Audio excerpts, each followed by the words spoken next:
반갑습니다.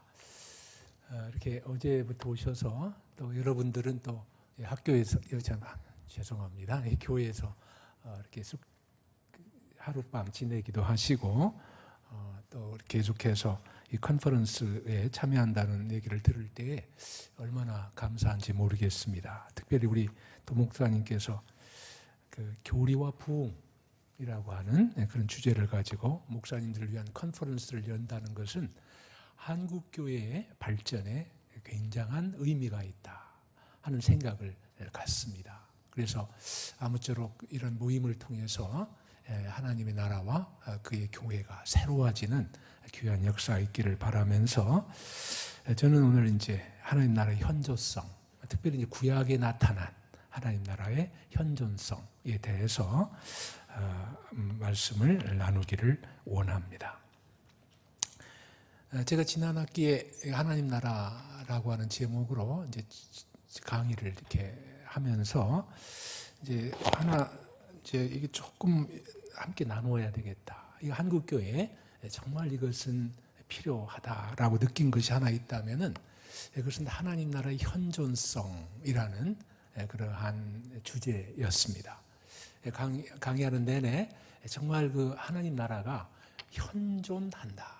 제가 여기서 현존한다라고 말할 때에는 지금 여기 있다라는 그러한 개념이긴 합니다만은 그러나 지금 현재 그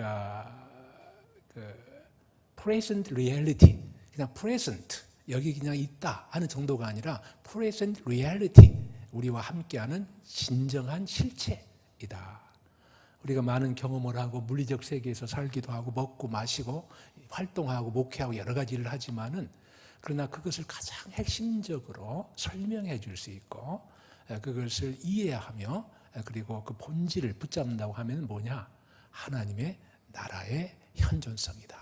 지금 여기 있는 하나님, 근데 이게 단지 시간적으로 장소도 여기 있다 하는 걸 넘어서서 지금 여기에서 통치하시고 능력으로 역사하시며 백성들을 변화시키고 구원을 이루시는 그러한 하나님, 그러한 하나님의 통치와 그 나라라는 의미에서 하나님 나라의 현존성 문제를 접근해야 되지 않느냐 하는 생각을 갖게 되었습니다. 제가 이 서론 들어가는 말을 잠깐 썼지만은 한국교회를 생각하면서 물론 한국교회를 거창하게 얘기보다도 나 자신과 내가 하는 일들과 나의 신앙과 또 이런 것들을 돌아볼 때에 정말 이 문제를 좀 새롭게 해야 할 필요가 있다 하는 느낌을 갖게 됩니다. 서론에 있는 대로 이제 우리나라의 이제 그 하나님 나라의 개념이 처음에는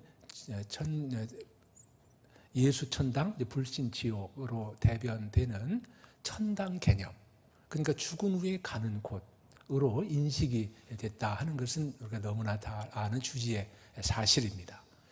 그렇게 될 때 철저하게 하나님 나라는 미래로 밀려가는 이러한 문제가 있어서 여러 가지 참 그 강력한 동인이 되면서도 한편으로는 심각한 그 부족한 부분을 드러냈다 하는 것을 우리가 한국교회사를 통해서 잘 볼 수가 있습니다.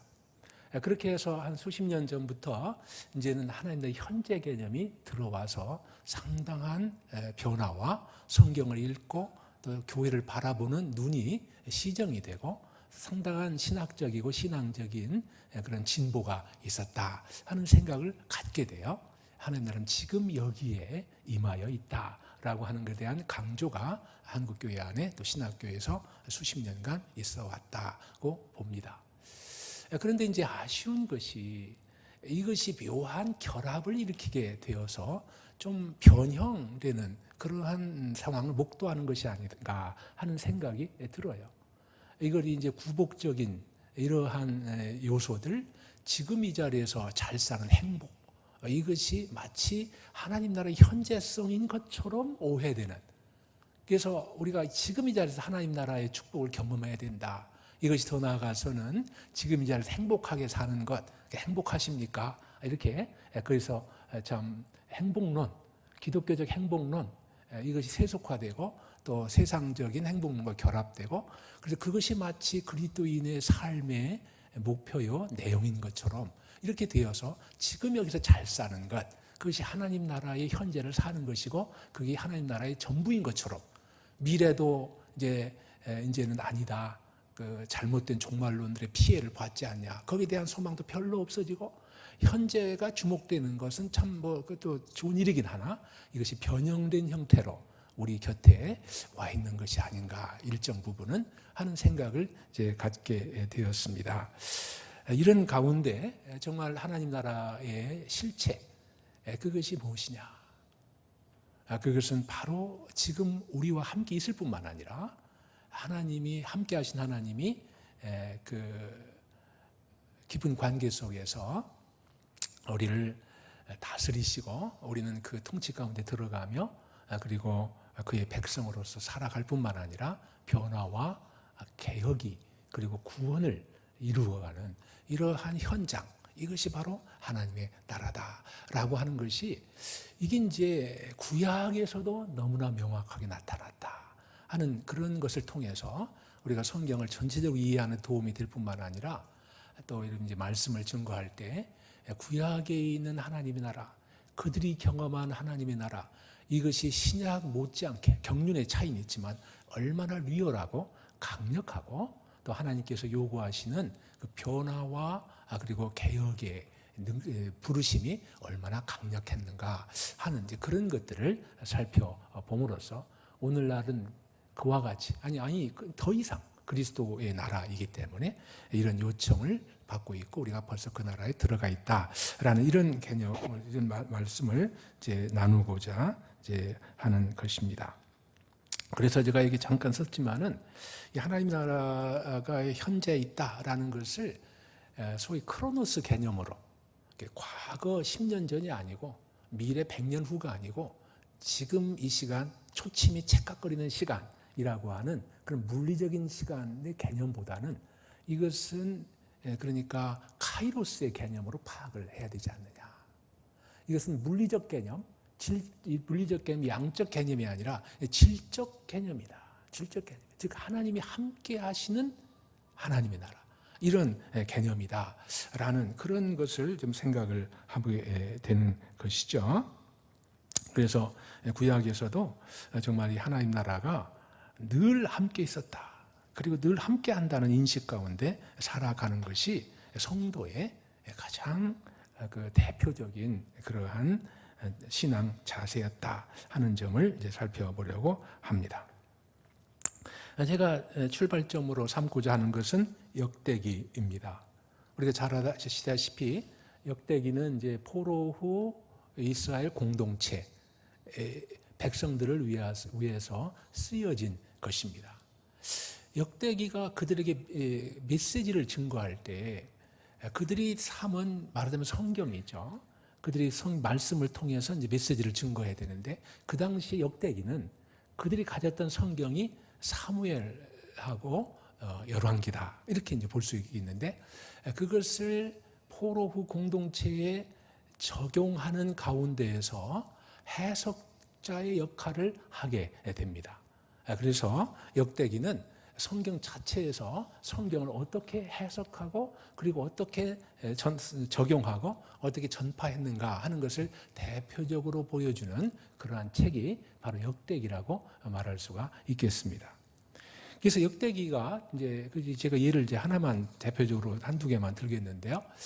예를 들어서 지금 이제 다윗 언약에 대한 역대기의 이해를 통해서 하나님의 현존성, 하나님 나라의 현존성 문제를 시작하려고 합니다. 역대기에서는 다윗 언약을 어떻게 보느냐? 거기 이제 이번 교재에도 제가 썼습니다만은 사무엘하 유명한 7장 거기 이제 다윗 언약이 있습니다. 거기서 하나님께서 나단을 통해서 다윗에게 언약을 주시죠. 약속을 주시죠. 그럴 때 잘 아시는 대로 내 집과 내 나라라는 그러한 말을 씁니다. 그래서 여기에 7장 26절에 보면 내 집과 내 나라가 내 앞에서 영원히 보존되고 내 왕위가 영원히 보존되리라. 그래서 철저하게 내 집, 다윗의 그 디너스티죠. 내 나라 이스라엘이죠. 그걸 내 나라라고 말하고 있습니다. 그것이 내 앞에서 영원히 보존되고 내 왕위, 이 왕위가 누구 것이냐? 이것이 내 왕이 다윗의 왕이다. 이렇게 하면 그것이 견고하리라 라고 이렇게 말하고 있습니다. 그러나 역대기는 그렇게 그걸 어떻게 보고 있느냐라고 하면은 17장 14절에 나온 대로 이렇게 말씀합니다. 내가 영원히 그를 내 집과 내 나라에 세우리니 그의 왕위가 영원히 견고하리라 이렇게 말하고 있어요. 여기서 내 집과 내 나라, 하나님의 집, 하나님의 나라 이렇게 말하고 있습니다. 역대기 기자는 너무나 분명히 알고 있습니다. 이 사무엘서 7장 말씀, 이것이 다윗의 나라, 다윗의 집이라는 걸 너무나 잘 알고 있습니다. 그럼에도 불구하고 역대기 기자는 이것의 보다 깊은 진실한 리얼리티가 뭐냐? 이것은 바로 하나님의 나라요, 하나님의 집, 하나님의 권속이었다라는 점을 너무나 분명하게 드러내고 있습니다. 나단이 다윗에게 줄 때에도 사무엘 하가 분명히 말하는 것처럼 그것도 하나님의 나라였습니다. 다윗을 통해서 다신 하나님의 나라였습니다. 그러나 역대기는 그것을 그냥 그대로 그것이 바로 여호와의 나라고 그것이 바로 여호와의 집이었다라고 직설적으로 그다음에 보다 더 직접적으로 명시적으로 이렇게 말하고 있는 것을 보게 되는 것입니다. 그러니까 역대기가 바라본 하나님 나라는 뭐냐? 다윗의 나라 가운데 이미 현존해 있었다는 거예요. 다윗이 다스린 그 나라가 곧 하나님의 나라고 다윗의 통치가 바로 하나님의 통치를 대행하는 그런 나라였다라는 것을 말함으로써 이 다윗의 통치를 받음을 통해서 그 당시 이스라엘 백성들이 하나님 나라를 경험했다. 즉 하나님의 나라는 다윗의 통치 가운데 현존하고 있었다. 다윗의 통치 가운데 하나님의 나라가 백성들을 살피고 다윗의 공과 의를 행하는 그런 가운데 하나님의 정의가 구현이 되고 다윗이 참 그 나라의 평화를 이루는 가운데 하나님 평화가 그의 백성들에게 임하는 그러한 일을 하고 있었다라고 하는 그런 점을 분명히 하고 있습니다. 이 몇 가지 이제 예를 들었는데요. 역대상 28장 5절에 보면은 비슷한 얘기예요. 솔로몬 얘기입니다. 솔로몬을 택하서 하나님의 나라 왕위에 앉혔다라고 말을 하고 있습니다. 여호와의 나라 왕위에 앉혔다. 그래서 이스라엘을 다스리게 하셨다라고 말씀을 하고 있습니다. 분명히 우리 다윗을 말할 때 내 왕이 다윗의 왕이라고 말하고 있어요. 그런데 역대기에서 이 솔로몬에 대해서 말할 때는 그것은 내 왕이라고 말하고 있습니다. 그러니까 이제 키스의 아도나이다. 여호와의 보좌다. 그것이 다윗에 앉은 왕이고 왕좌고 보좌고 솔로몬 왕진 보좌지만은 그 실상은 여호와의 보좌다. 그들이 앉은 것은 여호와의 통치 자리다라는 것을 말함으로써 그들이 한편으로는 다윗과 솔로몬이 하나님 나라의 대행 통치자다 하는 것을 말해준과 더불어 하나님 백성은 그 대행 통치자의 통치를 통해서 하나님 나라를 경험하는 실제를 경험하는 이러한 것이다 하는 것을 역대기자는 너무나 직설적으로 그대로 표현하고 있는 것을 볼 수가 있습니다. 역대상 29장 23절에도 솔로몬이 여호와께서 주신 왕위에 앉아서 다스릴 때 그 형통했다라고 말합니다. 그 개역 개정에 여호와께서 주신 왕위라고 이렇게 되어 있는데요. 그 문장처럼 형용절로 이렇게 표현되어 있는데 원래는 그렇게 복잡한 게 아닙니다. 원어는 그냥 히브리어는 키세 아도나이. 키세는 보좌죠. 아도나이는 여호와고 여호와의 보좌. 여호와의 보좌에 앉았다. 이것이 훨씬 더 직접적이고 그리고 이것이 훨씬 더 하나님 나라의 개념에 부합됩니다. 역대기. 근데 그 개역 성경이 과잉 친절을 베푼 것 같아요. 그래가지고 설명을 한다는 것이 하나님이 주신 여호와께서 주신 왕위. 그래서 이 여호와의 왕이라는 개념이 상당히 약화됐습니다. 이것은 명확하게 그대로 내 나라, 내 왕위 한 것과 똑같이 네, 이것은 여호와의 왕위에 앉았다. 이것은 정말로 엄정한, 우리로 하여금 긴장하게 하고 옷깃을 여미게 하는 그런 생각이 아닌가 하는 생각이 들어요. 여호와의 보좌에 앉아서 통치하는 사람들이라 하는 그러한 말씀이죠.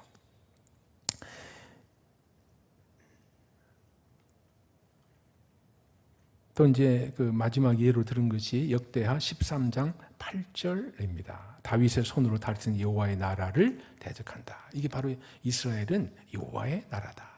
오늘날 너무 익숙한 개념이지만은 역대기 당시의 백성들에게는 상당한 새로운 그런 진리로 다가왔을 것입니다. 그렇구나.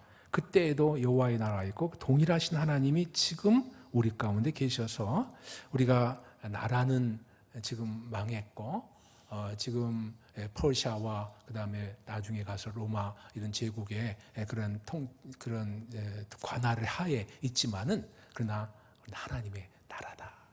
나중에 잠깐 나옵니다만은 우리가 제2성전을 통해서 하나님께서 통치하신 이 나라, 이건 이상적인 하나님의 나라다라고 하는 하나님 나라의 확고한 현실, 이것을 붙잡고 그들의 삶을 이제 제2성전 시대가 여러 가지로 결함도 있고 그러지만은 견고하게 붙잡는 초석을, 기반을 마련했다. 그래서 역대기의 이 큰 역할은 하나님 나라의 현존 위에 이스라엘 공동체를 새롭게 세울 수 있었다라는 점이, 초석이 됐다 하는 점이 역대기 기자의 가장 큰 공헌이라고 말할 수가 있을 것입니다. 이건 오늘날도 마찬가지인가 하는 생각이 들어요. 어떻게 하나님의 교회를 새롭게 세울 수 있을 것인가? 하나님의 나라, 현존하는 하나님 나라, 그것이 기초가 될 때 교회는, 하나님의 공동체는 바로 설 수 있고 또 그걸 통해서 새로워질 수 있다. 이런 이제 생각, 이런 교훈을 우리가 받을 수 있는 줄 압니다. 이렇게 열왕기 역대기 기자는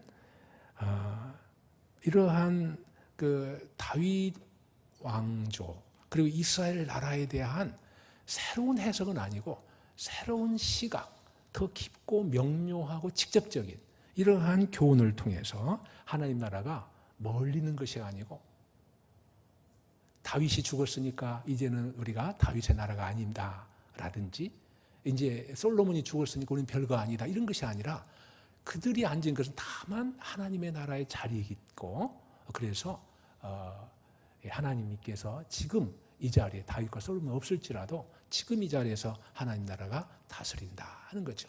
마치 이것을 잘 표현한 선지서가 이사야 6장 아닙니까? 우시야 왕이 죽던 때에 이사야가 높이 들린 보좌에 앉으신 여호와를 보았다라고 그랬습니다. 왕은 오고 가지만은 그러나 하나님은 영원한 보좌에 앉아서 통치하신다. 이 경우에는 여호와의 그 언약궤에 있는 그 언약궤가 여호와의 보좌 아닙니까? 그 여호와의 그 앉아서 통치하신 바로 그 자리거든요. 그것을 통해서 다스린다고 하는 이러한 선지자의 그런 이해도 여기 영향을 미칠지 모르겠습니다만은 하여튼 동일한 그런 진리를 우리에게 전해주고 있는 것을 볼 수가 있습니다.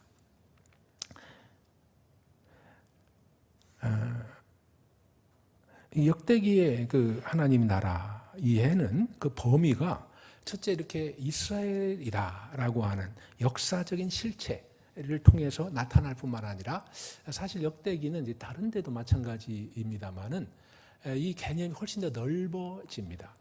무슨 얘기냐면 역대기 1장 1절에 보면은 첫 말이 이제 아담으로 시작되지 않아요? 그 족보를 말하는 게 아담. 그리고 쭉 말한 다음에 이제 아브라함, 그 다음에 다윗 이런 식으로 나가고 있거든요.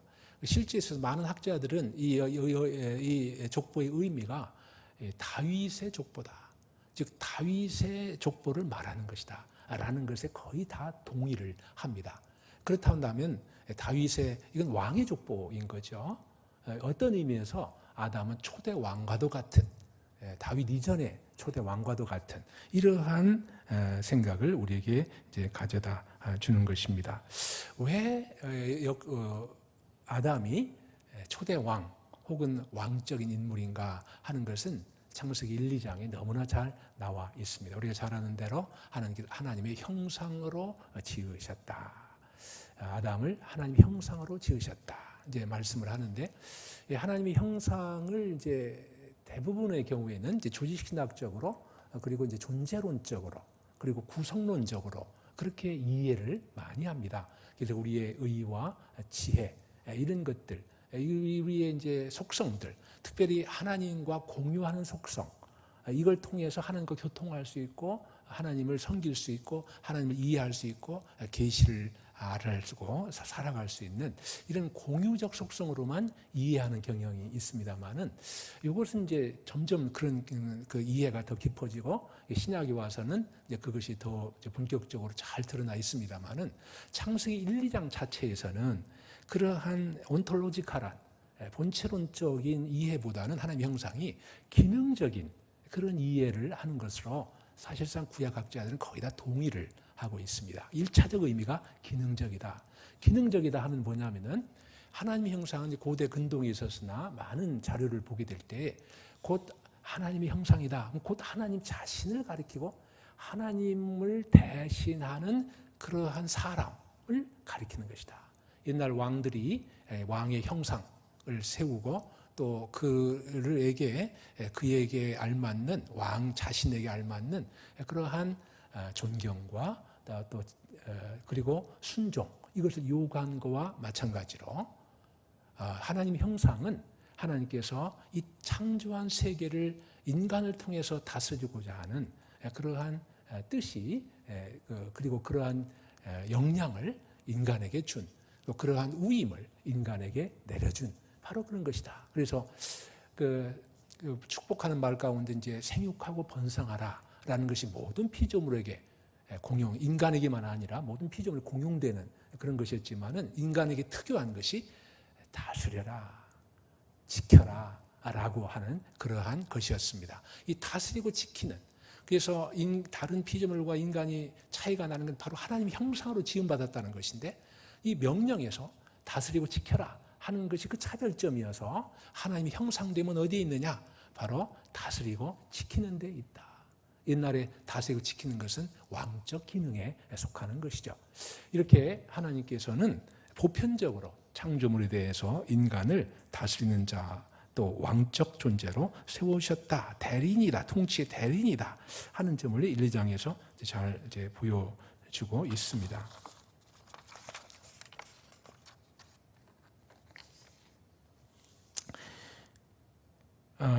이렇게 이 창조뿐만 아니라, 그렇게 처음뿐만 아니라, 이것이 계속해서 이 창조 가운데 인간에게 주어진 그런 역할이고 기능이기 때문에, 창조 이래로 이 세상은 말하자면은 아담의 후에 인간이 하나님 형상으로서 다스려야 되는 그러한 상황 가운데 있다. 이런 것은 이제 창세기 같은 데에도, 창세기에도 이제 많이 여러 가지로 잘 나타나고 있습니다만은, 하나님의 통치가 이제 보편적 통치를 포함하는 것이다 하는 것.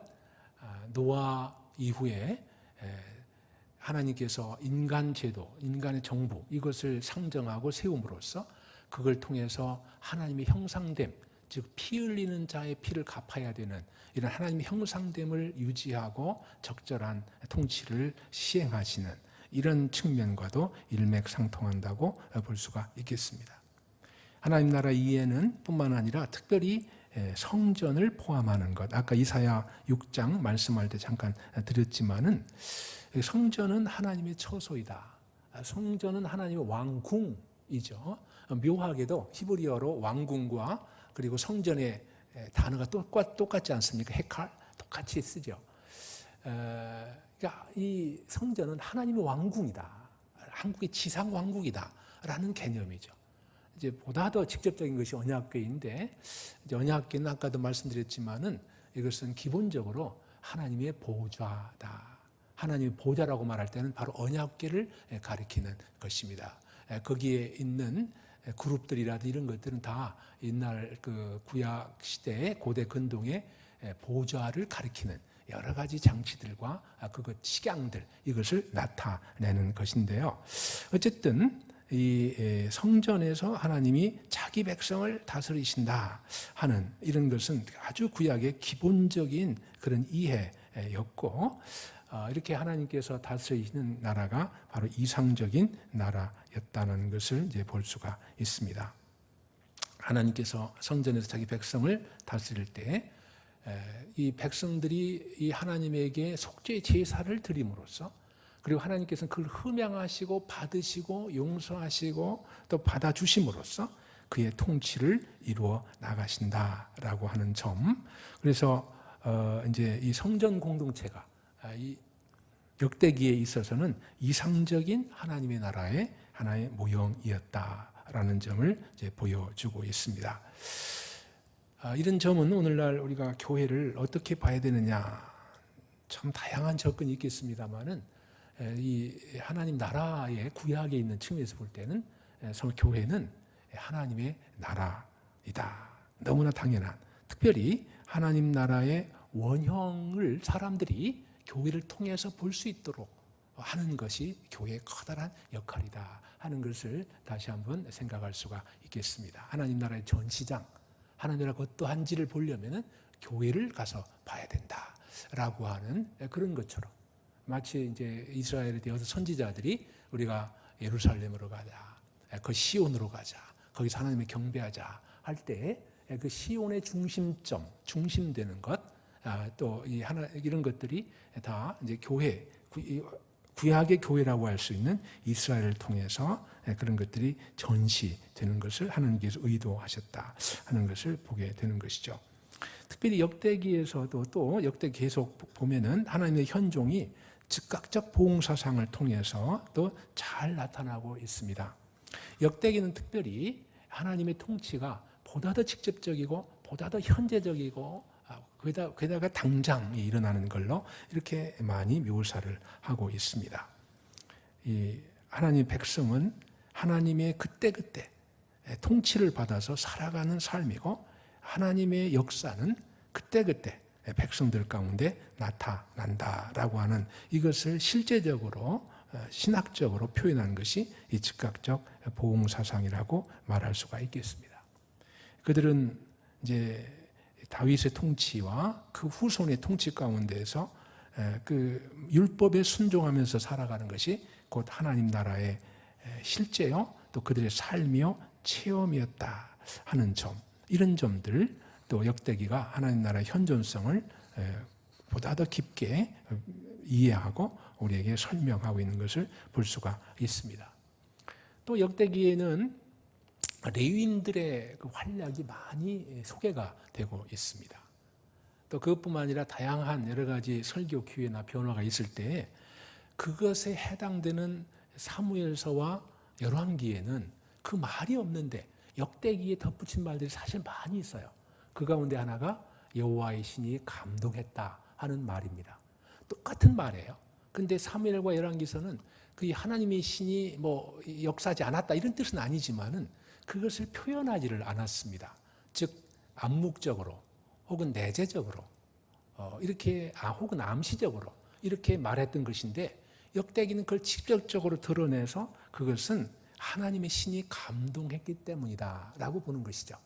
즉 어떤 일이 일어날 때, 하나님의 뜻이 시행이 될 때 하나님의 신이 감동해서 사람들의 마음을 움직이고 변화시켜서 그런 일이 일어난다. 이것이야말로 오늘날로 말하자면 성령이 말씀과 더불어 역사함으로 하나님 나라가 실현되어 나아가는 이런 것과 사실상 신학적으로는 내용적으로 똑같은 이런 구도를 벌써 역대기 또 다른 구약 성경에도 잘 보여주고 있는 것을 보게 됩니다.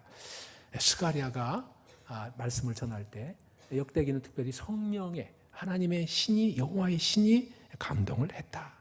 또 유대인들이 말씀을 순종할 때 그 말을 듣고 또 성령이 감동으로 그렇게 했다. 이런 것들은 말씀을 전함에 있었으나 말씀을 받음에 있었으나 성령의 역사가 임함으로 그 말씀이 그들 가운데 능력 있게 역사하는 것을 보여주고 있고, 이것은 하나님의 나라가 말씀을 통해서 그의 영의 역사를 통해서 그의 백성 가운데 실현된다라고 하는 신약의 기본적인 가르침과 차이가 없는 그러한 모습을 잘 보여주고, 이것은 결국 하나님 나라가 예수님이 옴으로써만 비로소 온 것이 아니라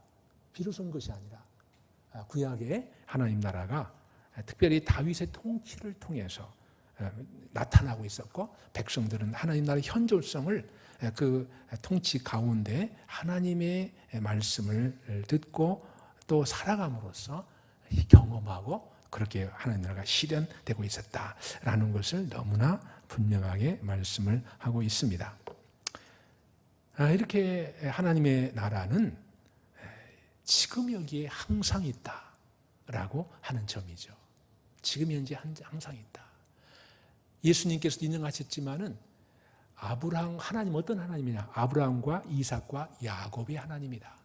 이렇게 할 때 항상 구약이든 특히 신약을 말할 것 때문에 구약에는 특별히 이것이 과거의 하나님이었다라는 뜻으로 말하는 결코 아닙니다. 그 하나님이 지금 너희의 하나님이다.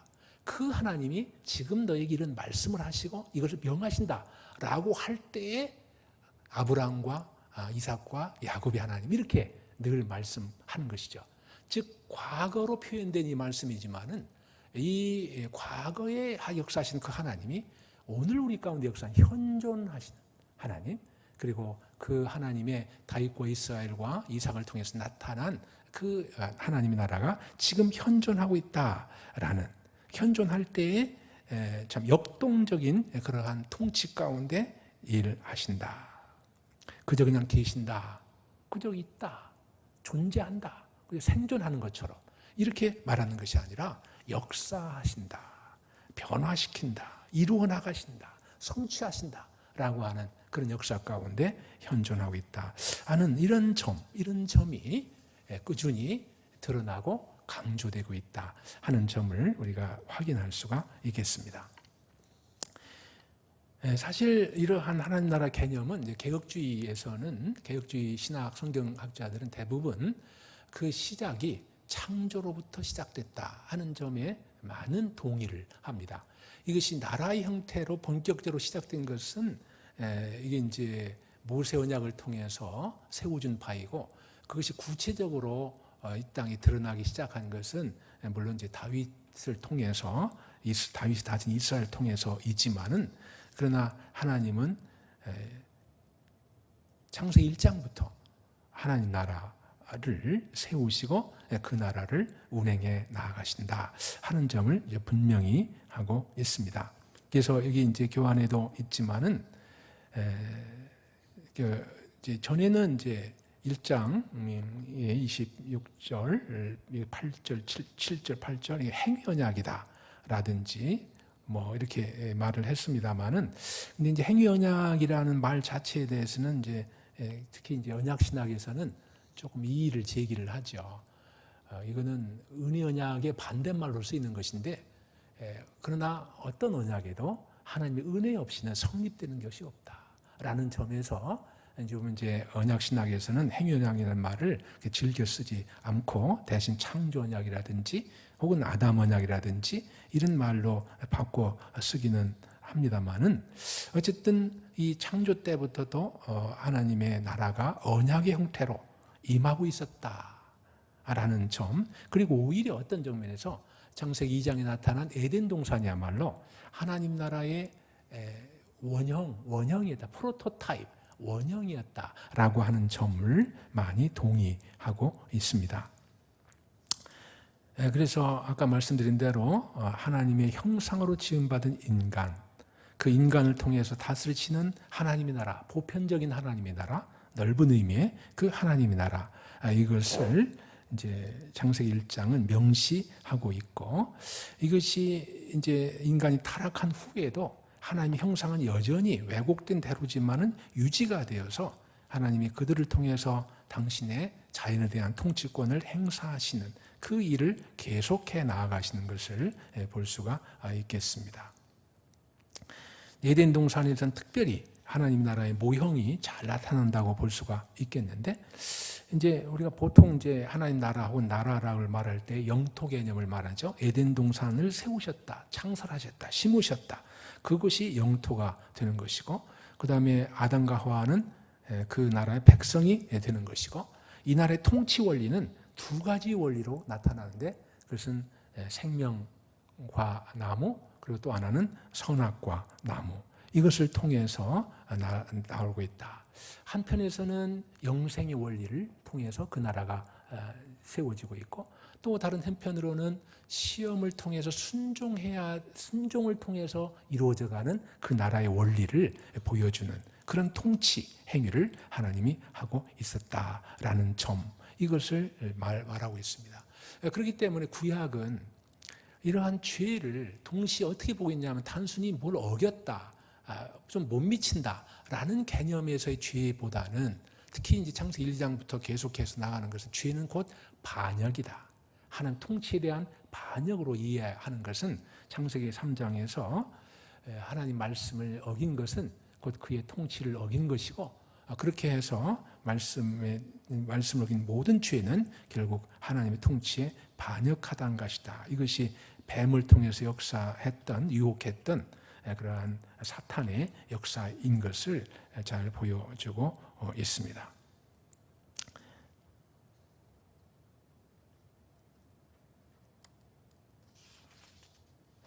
이렇게 창조에서뿐만 아니라 하나님의 나라는 노아 언약을 통해서도 잘 나타나고 있는데요. 잠깐만 좀 말씀을 드리도록 하겠습니다. 타락 이후에도 하나님 형상이 계속되는 것을 성경은 분명히 말하고 있어요.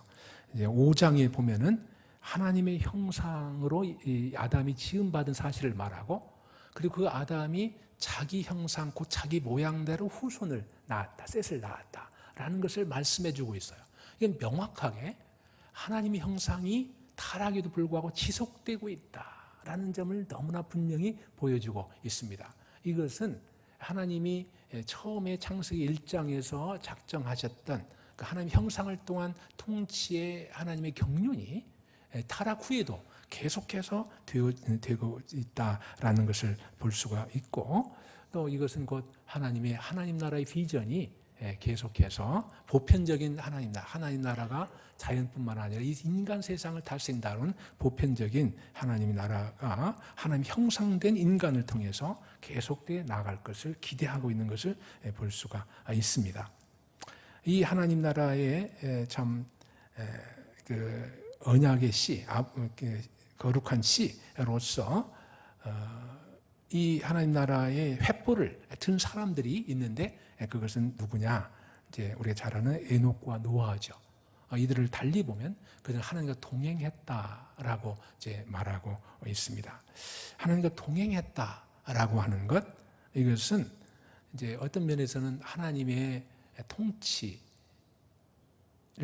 받아들이고 그 하나님의 뜻을 쫓아서 하나님 나라를 누려나가는 이런 모습의 한 표현이라고 할 수가 있을 것입니다. 이 노아 언약은 이런 보편적인 통치를 함에 있어서 이제 한 가지 이제 인간 정부를 이제 예상하거나 혹은 어떤 단체의 규율을 전제하고 있는 모습을 보게 되죠. 피는 피로, 지금 피를 흘린 자는 그에게 피를 흘리게 할지니라라고 말하는 것은 이것은 이제 개인적인 복수나 이런 걸 말하는 것이 아니고 공적인 보호, 정의의 실현, 또 그걸 통한 행정적인 어쨌든 어떤 형태로든 행정적인 조직과 어떤 시스템 이것을 전제하기 때문에 전통적으로 노아 언약은 인간 정부의 시작을 말하고 있다 하는 점을 동의하고 있습니다.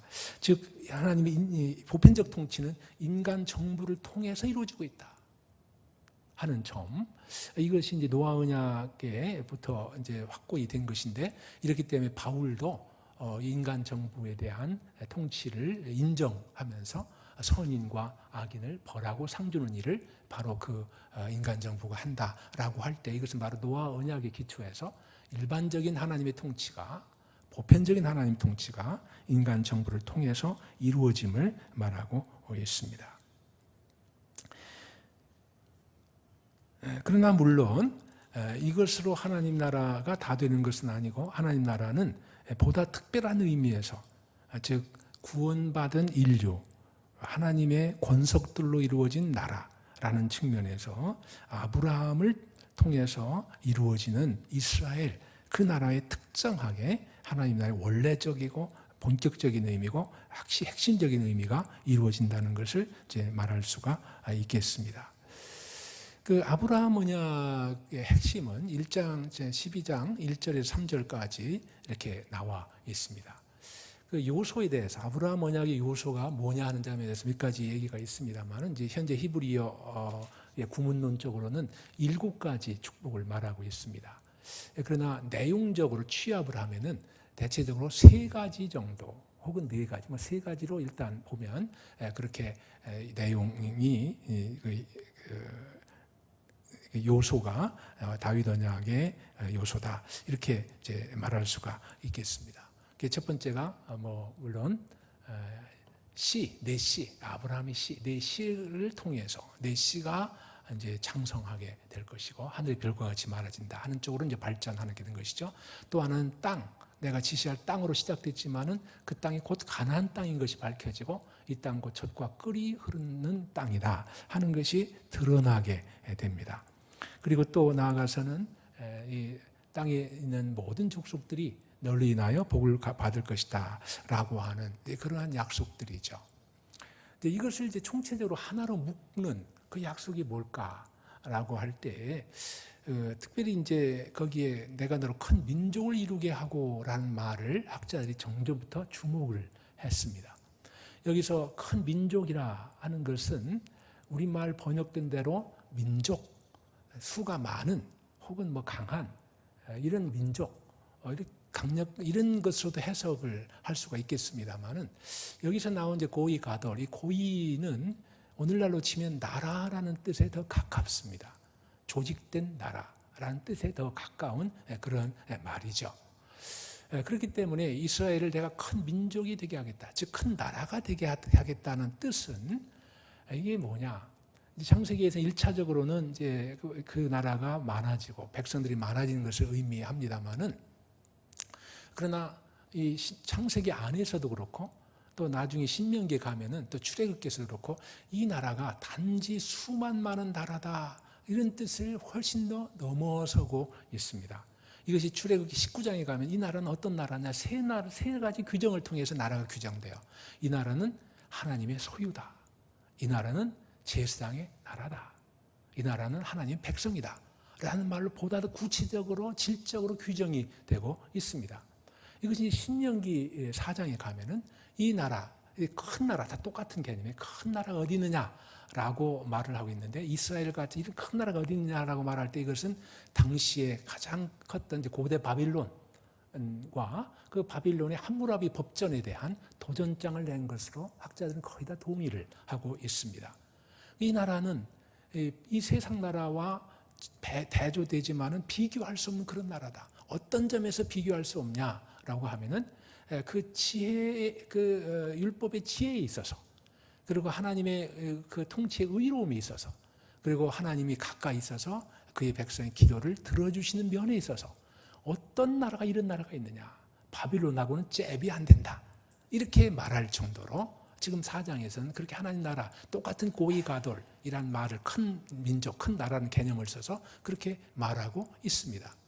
그러니까 이러한 오경 안에서의 이러한 그 발전을 볼 때 이것은 창세기 12장 1절의 큰 민족, 큰 나라, 이것은 말하자면은 후에 이스라엘을 통해서 발전된 하나님의 나라를 염두에 두고 있다 해도 과언이 전혀 아닐 것입니다. 우리가 아는 대로 이제 창세기를 해석할 때는 오경의 입장에서 보는 것이 그것이 사실 굉장히 큰 해석적인 도전이 되는 것입니다.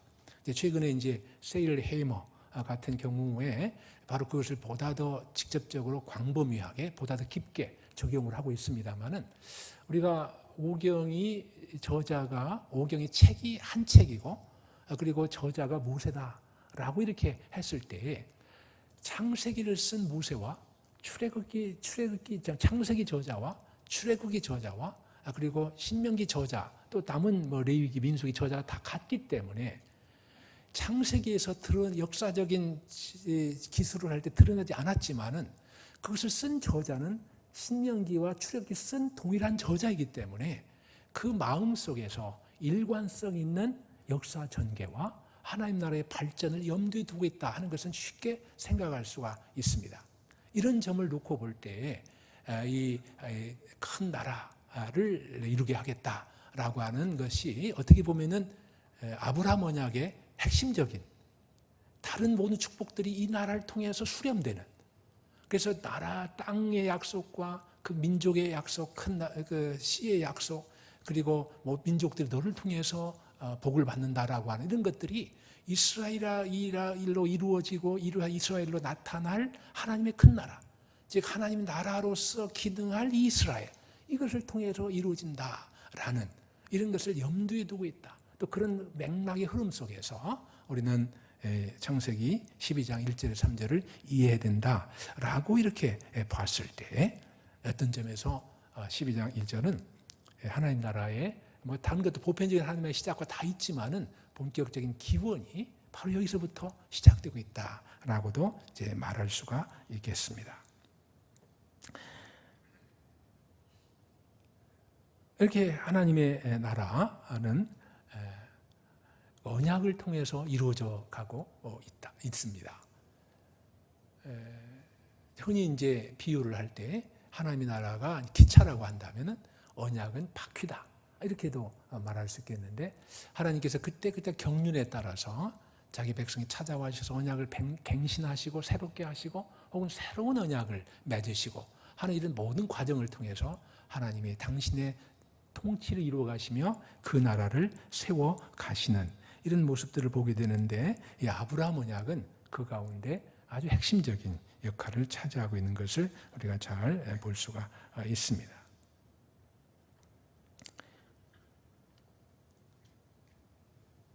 그 아브라함 언약에 있어서 이제 언약적인 차원에서 한편으로 이렇게 하나님께서는 이 나라를 내가 세운다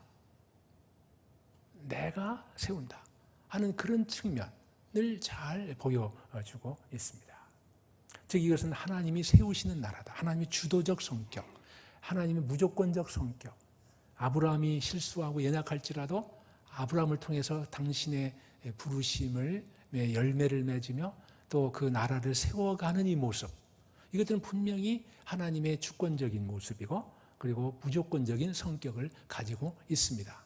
그런데 이것이 하나님의 나라의 성격을 갖는다라고 말할 때에는 백성편에서의 이 순종, 그 통치에 참여, 이것이 꼭 수반되는 것이죠.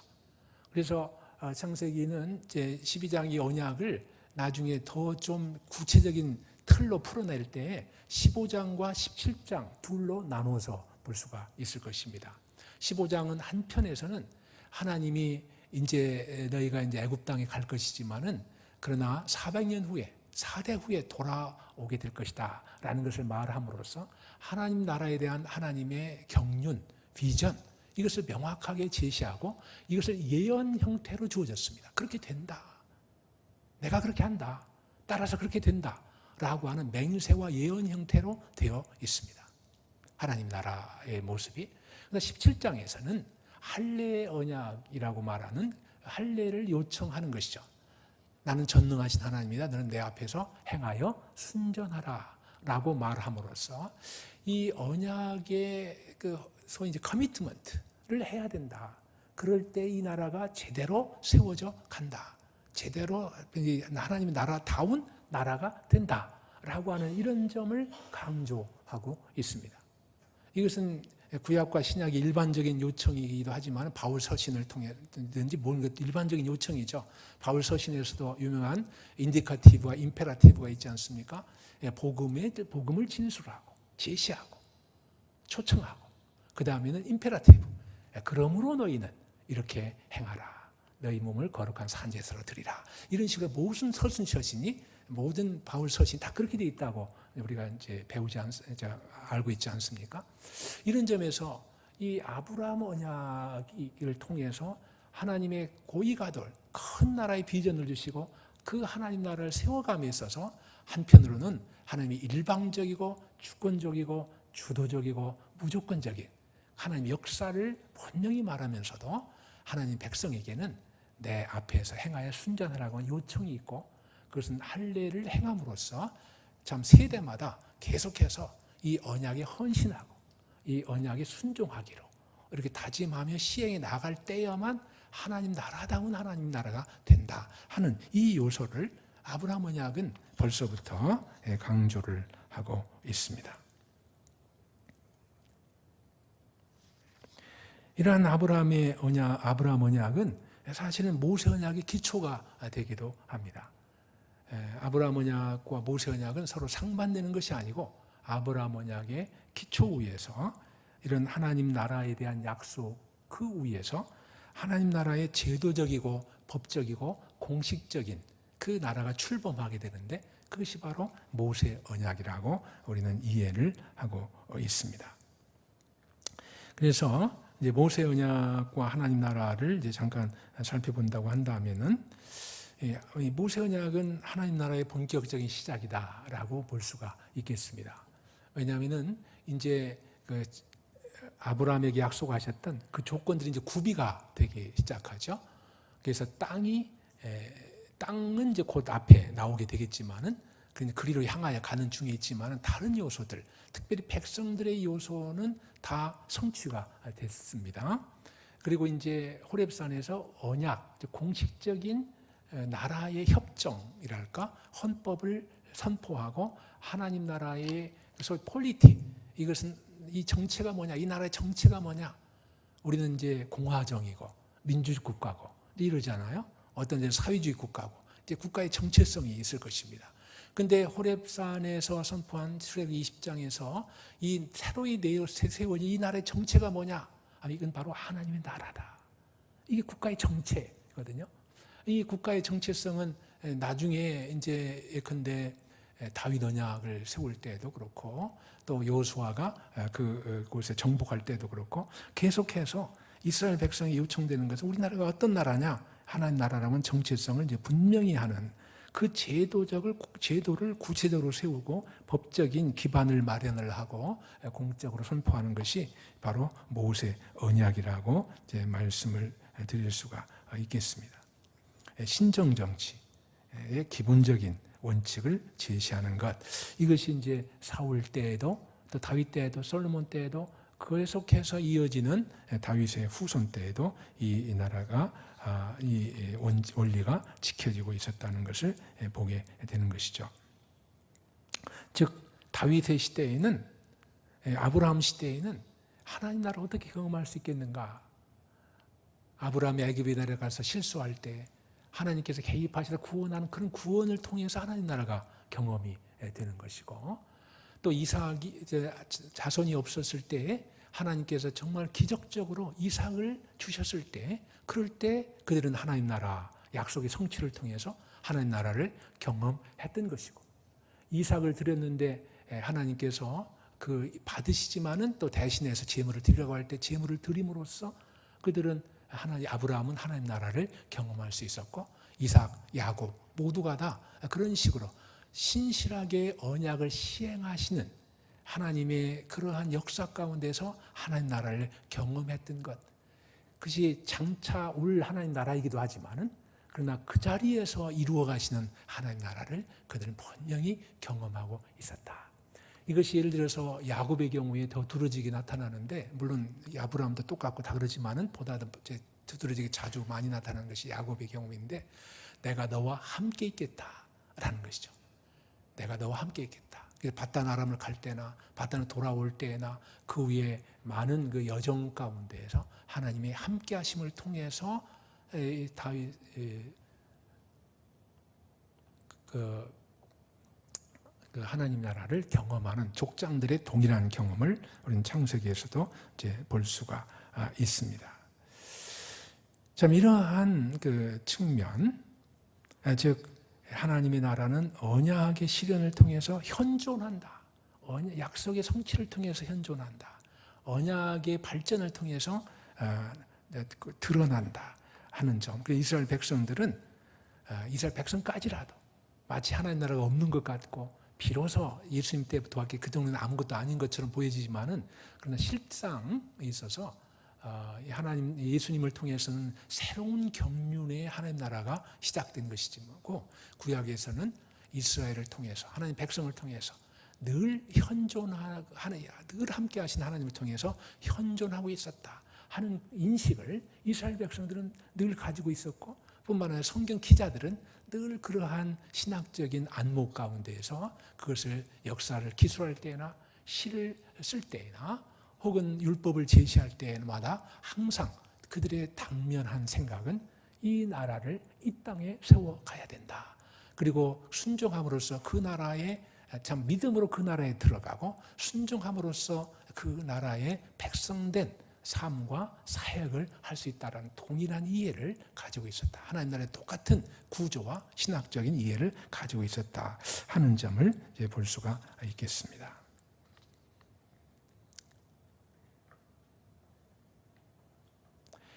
마지막으로 다윗 언약에 대해서 보도록 하겠습니다.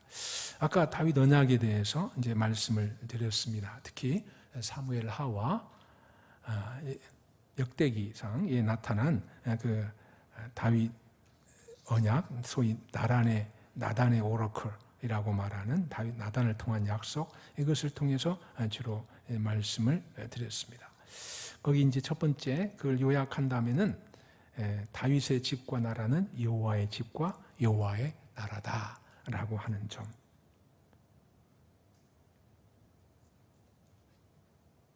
그리고 그 하나님의 나라는 다윗의 통치 가운데 돌아야 한다, 현존한다라고 하는 점, 이런 점을 이제 요약할 수가 있겠습니다. 이것은 구약 역사서에서도 동일하게 이런 사상이 나타나고 있어요. 그러니까 심지어는 왕을 통해서 하나님 나라가 임하는데 어느 정도까지 철저하게 하나님 나라냐? 왕 자신도 이 율법에 순종해야 된다. 이것이 대강령이거든요. 이제 신명기 17장에 나타난. 그래서 그 왕이 이 대행자이면서도 그 자신도 신민이 되는 순종을 통해서 이런 철저한 하나님의 나라, 이 개념이 이제 모세오경에도 규정이 되어 있고, 또 다윗 언약을 통해서도 그것이 확인되고 있는 것을 볼 수가 있습니다. 이 다윗 언약은 메시아의 나라의 모델이 된다 하는 것이 이제 두 번째 제가 제시를 한 것인데요.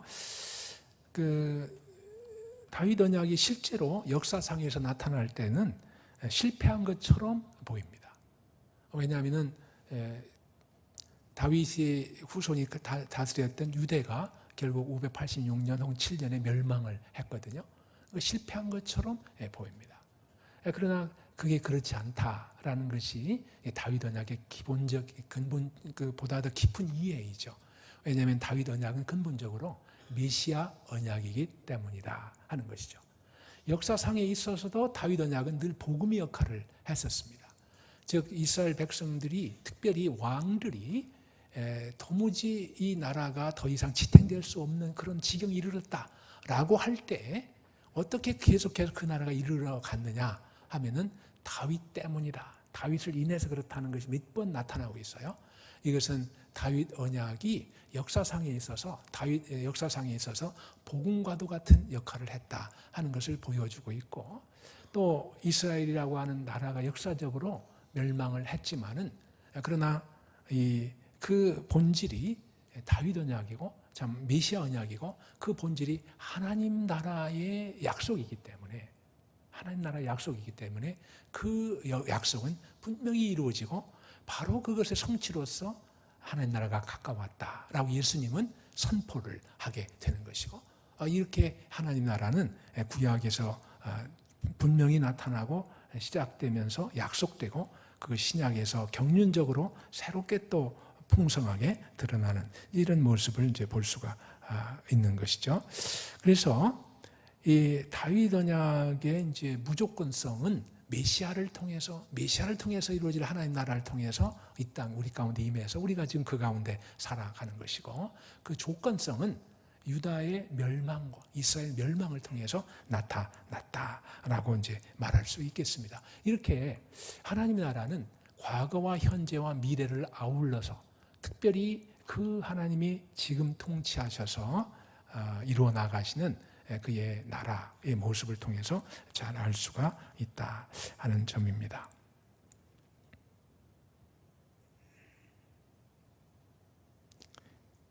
특별히 이 다윗의 나라가 메시아의 나라다 하는 점이 드러난 것 가운데 하나가 이 다윗 언약에서 하나님은 다윗을 아들이다, 내 아들이다 이렇게 말을 하고 있습니다. 시편에서도 오늘날 내가 내 아들을 낳았다라고 말함으로써 이 다윗의 후손이 계속해서 왕이 되는 것을 내가 왕을 낳았다라고 해서 계속 이렇게 표현하고 있는 것을 볼 수가 있어요. 이렇게 다윗 언약은 이스라엘의 다윗의 후손을 하나님과 하나님의 아들로 이렇게 인정하게 되고 부자관계로 설정하게 되는데, 이것이 이제 예수님께서 진정한 하나님의 아들인 예수님이 메시아가 그리스도가 그의 나라를 이루시는 이런 면에서도 성취되는 것을 이제 볼 수가 있습니다. 이런 것들이 다 하나님 나라가 그때그때 백성들에게 현존하는 경험이 됐을 뿐만 아니라 또 미래에 다가올 그 백성들에게도 그때그때 현존하는 하나님 실체였음을 우리가 보여주고 있습니다. 하나님의 다윗의 통치 이념 가운데 이제 언약궤를 통한 통치 이념, 언약궤 안에는 하나님이 이제 두 가지가 있죠. 언약궤 할 때 이 두 가지가 동시에 나타나고 있다. 한편에서는 하나님의 통치의 개념이 있습니다. 하나님이 다스리신다. 왜냐하면 보좌니까. 보좌는 곧 하나님의 통치를 말하는 것이죠. 고대 임금들은 늘 앉아서 통치했고 종들은 늘 서서 말씀을 들었습니다. 그래서 앉으셨다 하는 것 자체가 하나님의 통치고, 하나님 우편에 앉으셨다. 우리 사도행전에도 통치 하나님 우편에 앉으셨다라는 것도 하나님의 통치를 나타내는 것이 아니겠습니까? 근데 또 한편으로는 통치의 원리가 이 언약궤는 또 있습니다. 언약궤 안에 십계명이 있기 때문에 또 율법도 그 옆에 두도록 이렇게 됐기 때문에 지금 말씀을 통해서 통치하신다. 하나님 통치하시는 말씀을 통해 통치하신다고 하는 이런 원리를 분명히 하고 있습니다. 따라서 이스라엘 백성들은 하나님 말씀하신 선지자의 말에 순종함으로써 또 하나님 말씀 율법에 순종의 삶으로써 하나님 나라를 경험하고 하나님의 그 임재를 체험할 수 있었다 하는 그런 것을 거듭해서 분명히 밝히고 있습니다. 전체적으로 종합해서 볼 때 다윗의 약속은 뭐냐? 이것은 하나님의 나라가 어떻게 임하느냐? 다윗의 후손을 통해서 임한다. 다윗의 후손의 통치를 통해서 임한다라는 것이고, 이것이 구약에서는 이스라엘을 통해서, 그리고 오늘날은 교회를 통해서 핵심적으로 이루어지는 약속인데, 이것이 바로 하나님 나라가 항상 현존하고 있었다 하는 점, 이것을 강조한다고, 이것이 제가 결국 그 말을 하려고 하는 것입니다. 하나님 나라는 언제라도 현존하고 있었다.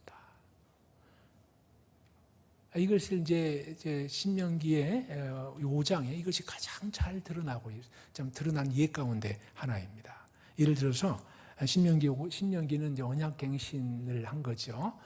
그 시내산에서 맺은 언약을 모압 평지에서 새롭게 갱신하는 것입니다.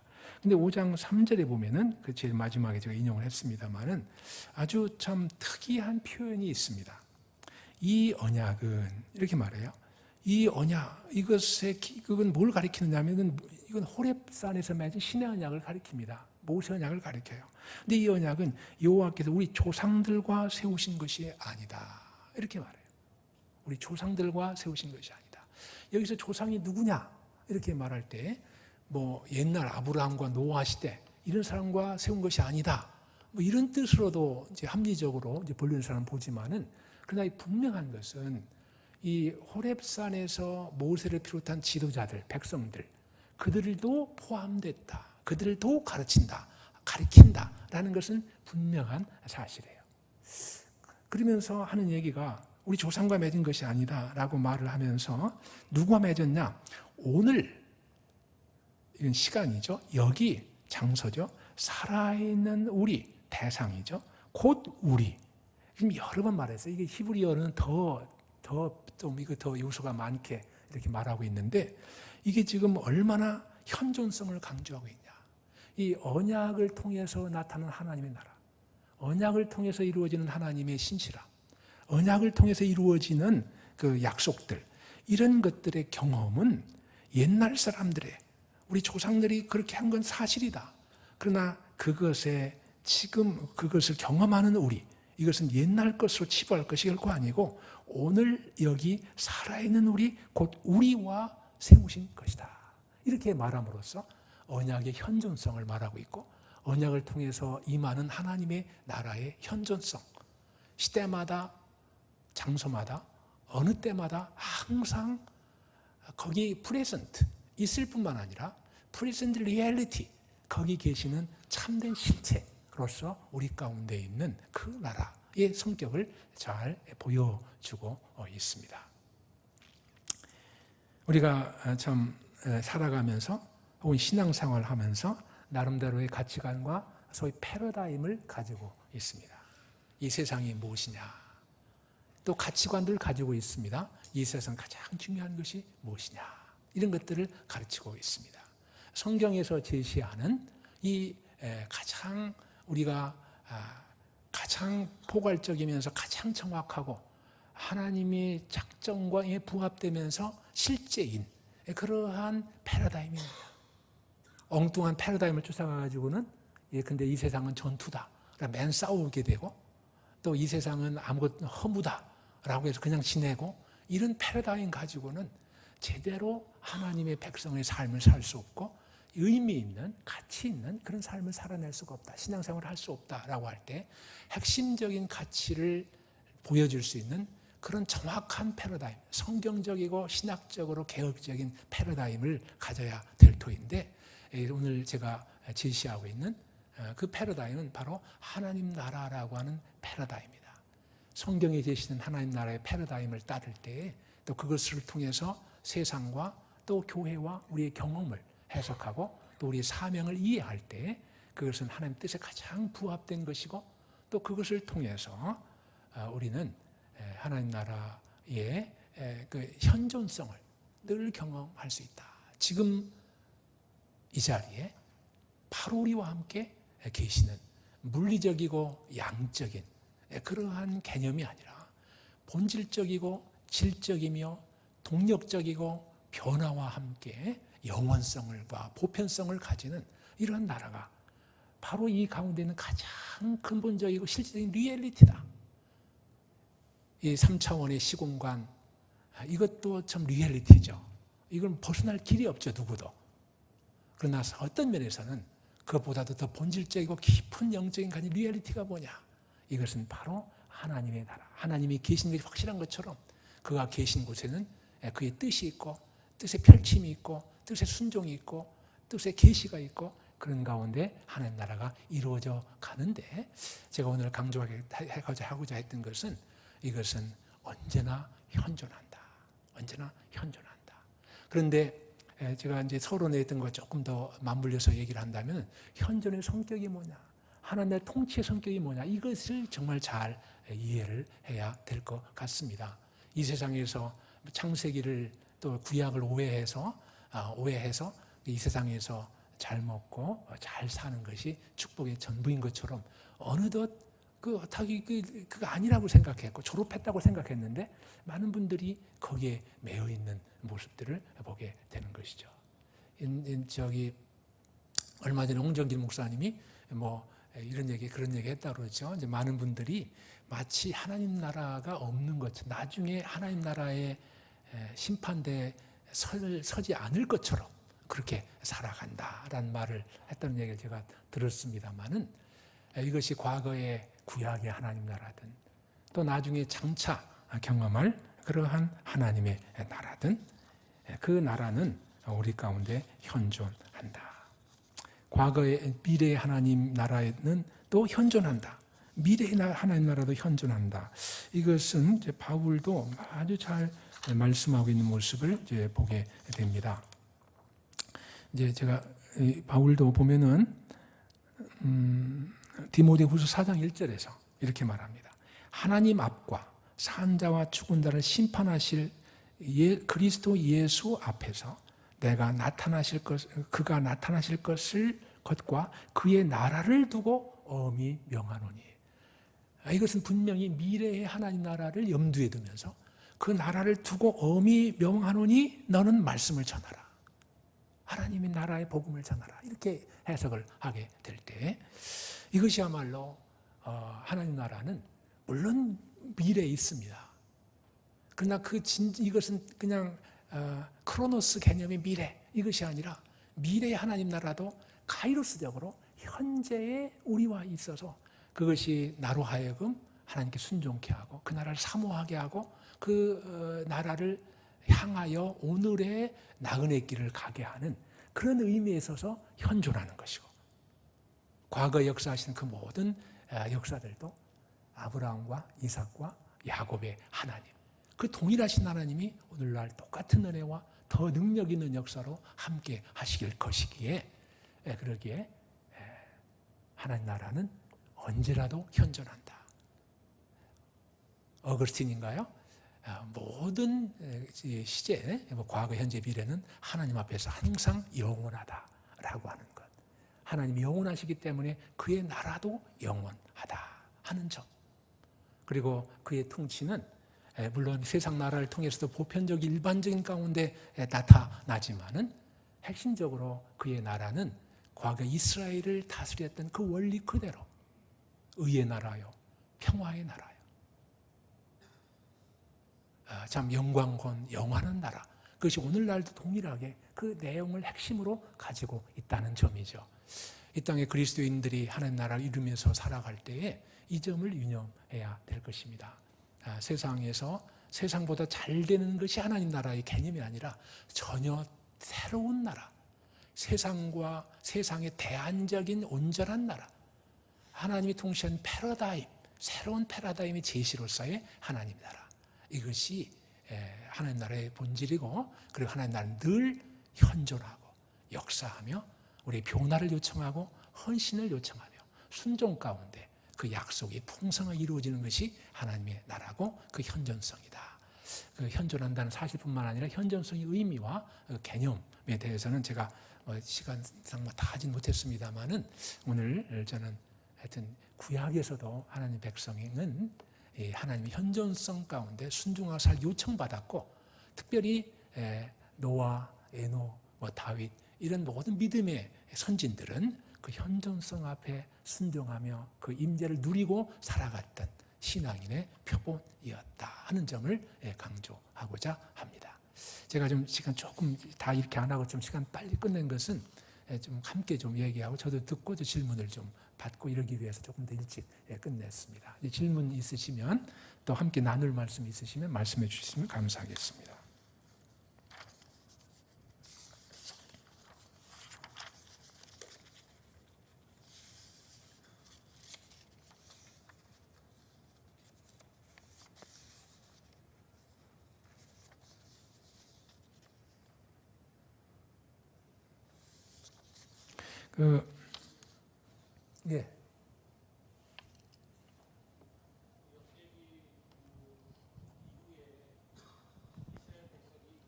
자, 여기 마이크가 있는 것 같습니다.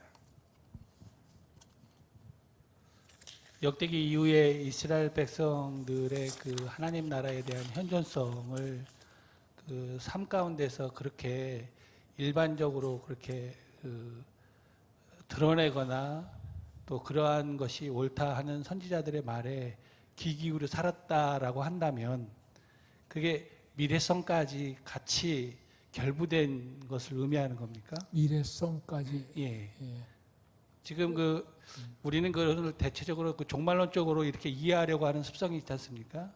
예. 그런데 그거를 당시에 역대기 기자들이 기록한 당시에 또는 그 이후에 이스라엘 백성들의 실제적 삶 속에서 그 현존성, 그러니까 하나님 나라의 그 현존성을 그렇게 경험으로 체득했던 이스라엘 백성들이 나중에 그러한 삶 자체가 미래성까지 담보하는, 그러니까 종말론적으로 구원을 담보하는 것으로 이해하고 예. 그렇게 여기고 살았는지요.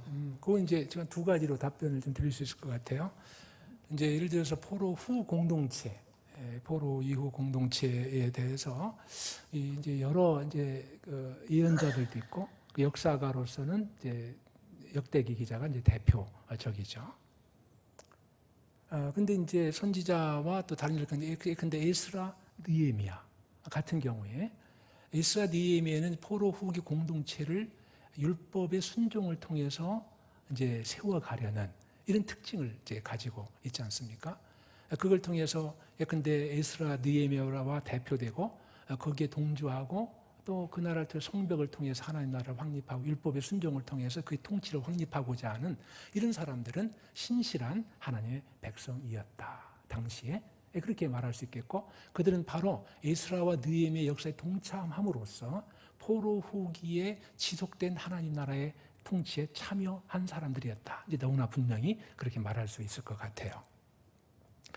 그러나 이제 그들이 어떤 경우에도 현재 당대의 그 순종이, 당대의 순종이 미래 세대의 순종을 담보하지는 못합니다.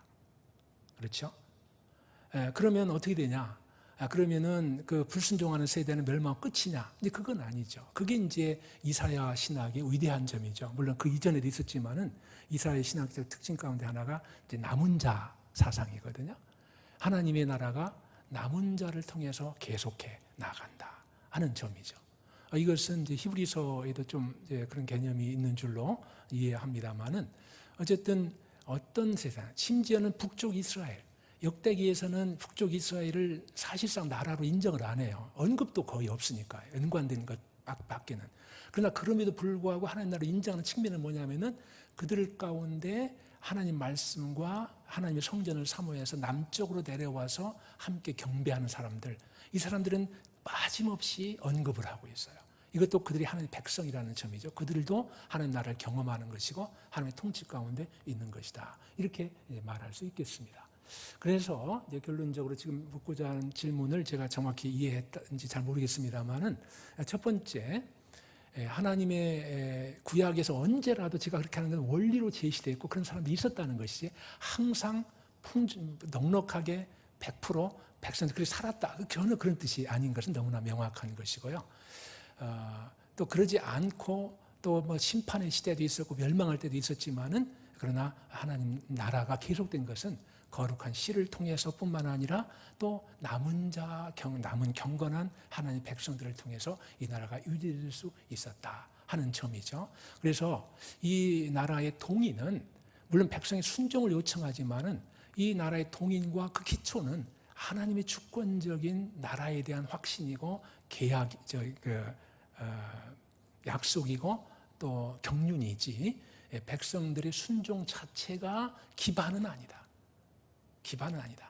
하나님 백성의 순종은 그 나라의 통치와 통치의 결과인 축복을 경험하는 것과 연관이 됐고, 우리에게 주어진 사명을 보다 더 잘 감당하는 것과 연관이 됐지, 어떤 경우에도 우리의 순종이 하나님 나라에 들어가는 조건으로 제시된 적은 어디에도, 구약은 신약은 말할 것도 없이 구약에도 그런 적은 없다라고 하는 점, 그런 점에서 한 세대의 순종이 다음 세대의 어떤 누구의 하나님 나라에 들어감이나 어떤 다른 것을 보장할 수는 전혀 없지만은, 그러나 어느 시대에나 하나님 나라는 좌절됨이 없고 하나님의 주권과 그리고 신실한 남은 자를 통한 그 역사를 통해서 이어져 내려가고 있다. 제가 이제 그 앞에 미래를 담보하는 말, 그것을 제가 잘 이해를 못하겠어서 이 정도 일단 답변을 드렸습니다. 예. 잠깐만요. 예. 마이크로 좀 해주세요. 구약 시대 보면은 이제 가늠한 여자를 돌로 쳐 죽여라 이런 규정들이 있어서 그것이 이제 성경이 잘못됐다고 이렇게 주장하는 무신론자. 가늠한 여자를 죽여라. 그렇죠. 그렇죠? 죽여라 해서 이제 성경이 잘못됐다고 주장하는 이제 무신론자들이 있는데 그거에 관해서 이제 웨스트민스터 신앙고백서 같은 경우에는 이제 그때는 정치 집단으로서의 이스라엘에게 주어진 거기 때문에 현재로서 예수님 오신 이후에는 그런 효력이 없다. 이제 우리가 그렇게 답변을 하고 있잖아요. 아, 죽이라는 것은 그래서 이제 하나님 나라의 현존성은 이제 그 구약 시대도 분명히 그대로 있었던 건 맞지만 그때 이제 율법을 그대로 이제 오늘날까지 적용할 수는 없는 상황 속에서 그것을 이제 어떻게 현재적으로 적용했으면 그러니까 지금 말씀은 저는 이제 오늘 강조한 것은 현존성입니다. 근데 지금 말씀은 연속성과 불연속성에 관한 문제예요. 이제 구약 시대의 율법은 이제 세 가지 요소, 세 가지 역할을 한다고 그러지 않습니까? 그 첫 번째가 이제 이스라엘은 실정법이었다 하는 점이죠. 두 번째가 루터가 강조한 몽학 선생으로서 역할이고, 세 번째가 칼빈이 말한 율법의 제3용도입니다. 뭐 잘 아시는 대로 몽학 선생은 그렇고 율법의 제3용도 칼빈이 말한 것은 오늘날도 율법은 하나님의 백성의 삶과 신앙의 기준이 된다라고 하는 이제 그러한 점, 개혁주의의 큰 장점이라고 이제 말할 수 있는 부분이죠. 지금 말씀한 부분은 당시 이스라엘은 교회이면서 국가적 형태를 가진 법치국가, 즉 말하자면 법이 있는 나라이거든요. 그런 나라에서 간음에 대한 요청은 죽이는 그런 것으로 또 이루어졌던 것이죠. 즉 그런 법을 가지고 있었던 것이고, 또 그런 요청을 이제 모세 언약에 나타난 하나님 나라의 법률 체계랄까요? 거기서 요청하고 있었으니까 그들에게 있어서 하나님의 나라는 그런 자들을 제거하고 거룩한 백성을 유지해 나가는 그런 순종 가운데서 나타났다 하는 것, 특히 외적인 순종까지도 포함해서 그렇게 나타났다. 또 그걸 순종함으로써 현존을 경험한다 하는 건 명확합니다. 그러나 오늘날 그것이 변화된 게 결코 아니라 그 원리, 거룩한 백성, 가정의 가치, 또 이 신앙의 자손들, 이것의 가치는 뭐 전혀 가망이 오히려 더 강조되면 강조됐지.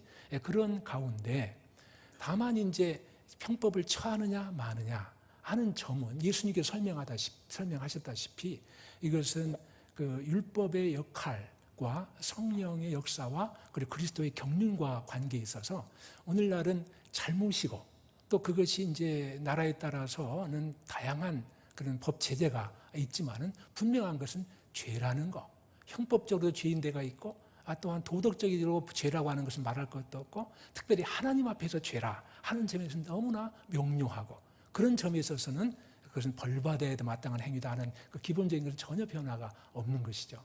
다만 이제 그것을 어떻게 대하느냐 하는 것은 신약과 구약의 경륜 차이, 옛 언약이라고 말하는 또 새 언약이라고 말하는, 그리고 그리스도가 보다 분명히 산상수훈이나 다른 곳에서 또 사사들이 말한 그런 원리들, 이런 것은 그건 이제 경륜의 차이 때문에 생기는 외형적인 연속성과 불연속성, 그러니까 내적인 연속성과 외적인 불연속성의 차이다, 이렇게 말씀드릴 수 있을 것 같아요. 원리적으로는 전혀 변화가 없다.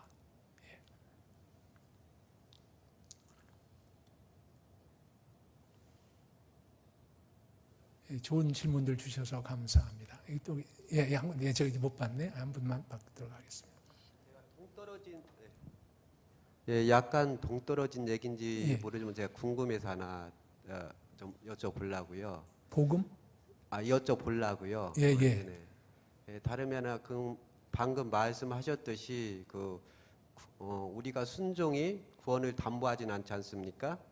예를 들면 당연히 어떤 면에서는 구원이라는 건 우리가 은혜로서, 성경 말씀 은혜로서 하나님으로서 받는 선물인데, 그렇다면 우리가 순종이 결국 아까 말씀드린 구원의 담보는 못하는데 우리가 당연히 하나님 아들로서 해야 되는 거고 그런 거겠죠. 그런데 그렇다면은 궁금한 게 좀 있는데, 구약 시대에 우리가 벌을 받았다는 의미, 율법적인 면에서 예를 들면 방금 전에 말씀하신